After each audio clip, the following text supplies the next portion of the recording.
So for now, I'm not going to bother about all the errors that happened.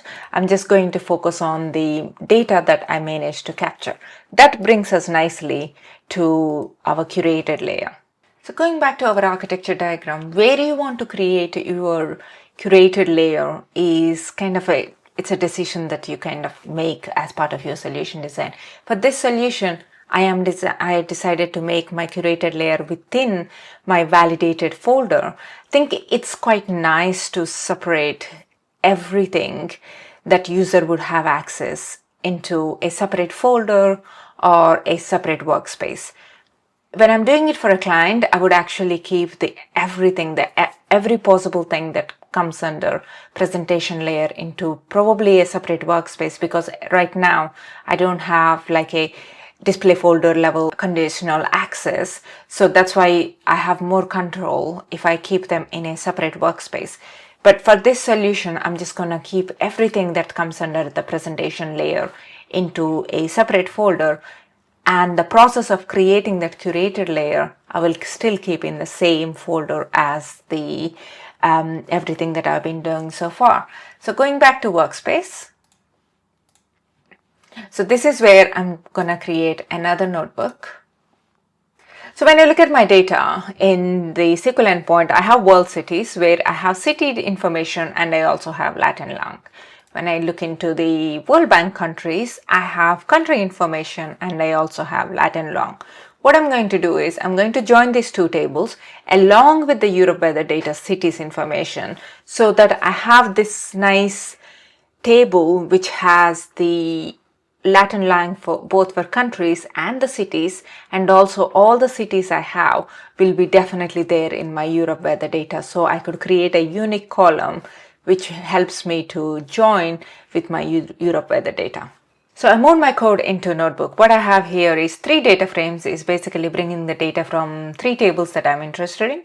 And then I have a SQL script, which is basically what I used in my SQL endpoint. I'm bringing it here and I'm putting that data into a data frame called join df. I'm kind of doing some counts here to check how many rows I have, and if there are any duplicates, remove those duplicates and things like that. So I have 130 rows. Then next, I'm kind of doing my logging framework, so that I have my destination variables, I have my logging variables, and then I am kind of basically counting the rows before, counting the rows after, and capturing that information into my logging table. So let me execute the entire block so it creates the table for me in my validated lakehouse. While that's executing, I could also start looking about my other table that I'm interested in, which is my fact table. Oh yeah, and I forgot to mention the one other thing that I'm kind of doing here is not only removing the duplicate, but I'm also creating a column called unique city country, which is basically a combination of country name and the city name. I'm going to create the same column in my Europe weather data as well, so that I could join on that column. So going back to my SQL endpoint and looking at my Europe weather data. So this is my Europe weather data. What I have here is basically the city and country, date, time, where the data is coming from, and also a few metrics that I'm capturing. I have ID column, but for some cities it is null, and for some of them it is there. So a few things as I already know, because I need a way to join this table to my demographic information, which is the combination of country and city. That's easy. And the ID column I have here is not that useful. And I kind of feel like I would like to have a ID column, even though it's not for any particular reason. It just feels like it's nice to have an ID column.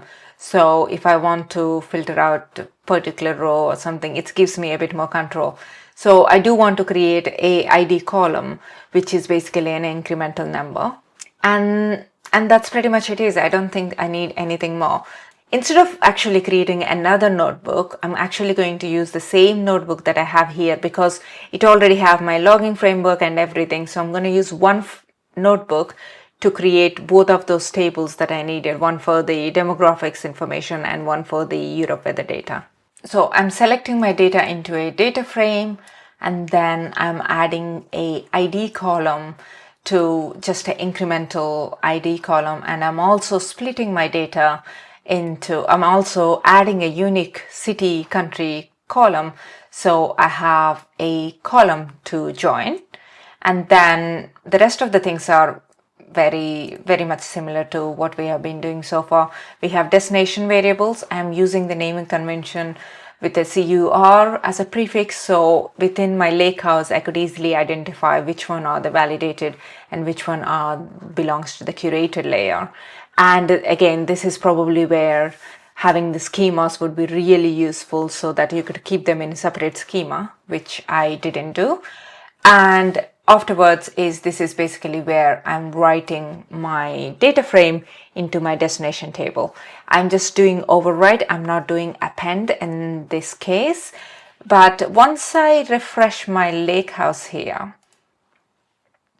I should see both of those tables where I have the demographics data and the weather data. And I'm going to name this like a NB Mousometrics create curated layer kind of thing. So when I look at it, I kind of know exactly what's happening for this notebook. So the next thing I want to do is to create a date table. When it comes to date table, I just have a notebook. I use it for all the solutions that I'm kind of doing in Fabric nowadays. So I'm just going to import that notebook in here. I'm going to remove my existing lake houses here, and if I want, I could add the lake house where I want my data to be. In this case, it's going to be Mousometrics and validated. So there it is. And also choose the right environment. I'm gonna drag and drop this one over here to be able to get this table name, and I'm going to just replace my existing code with this one and delete this. The logic I'm using here is very similar to what I would do in my DAX calculated date table world. I'm getting min date, maximum date of my fact table, and based on that I'm just creating a data frame and then putting that into my destination table.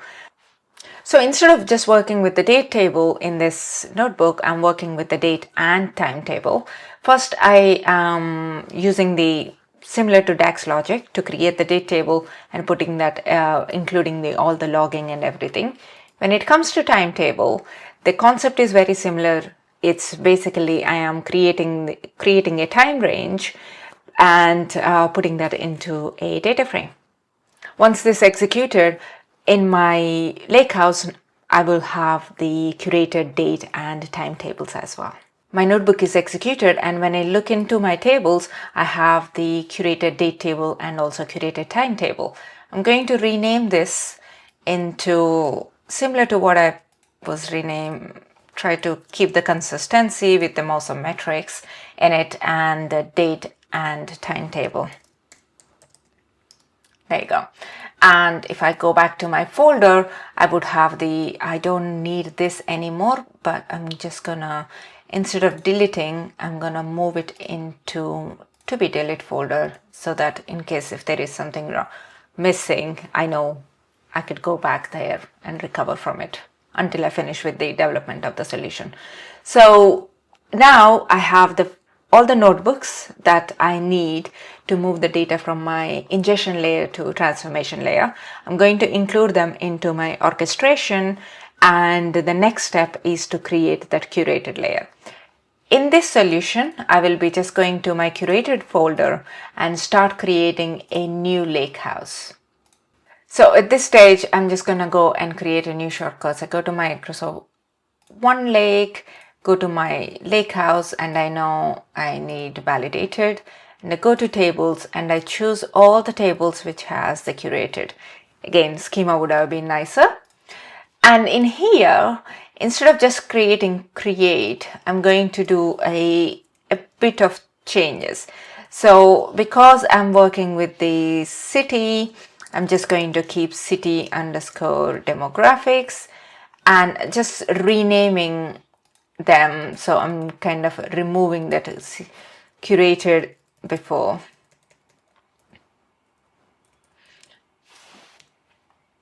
just so that like if I'm giving access to any users, if I'm creating this for self-service BI way, and if I want my end users to go and create their own semantic models, this way I don't have to have the naming conventions I was using for my development. So now I have the right naming conventions I want, even though I didn't keep the consistency, but I'll just click create. And I click refresh and I have the tables that I need for my semantic model. At this stage, I'm going to go and create a new semantic model instead of using the default semantic model. And I'm going to call it sm underscore awesome metrics.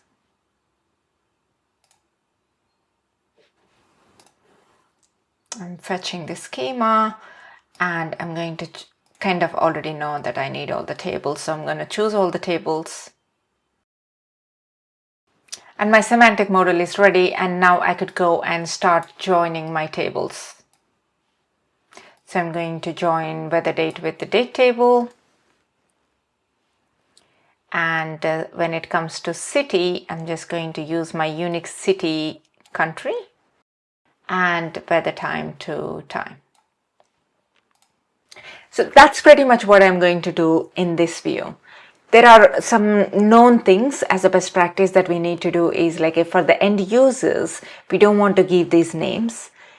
And we do want to create measures and calculations and all those things. So in the next video, I'm going to talk about how I'm going to use the semantic link labs and do all those necessary changes and also create measures and the calculation groups and things like that actually by using Notebook instead of doing it in the visual view like this. I'll see you in the next video.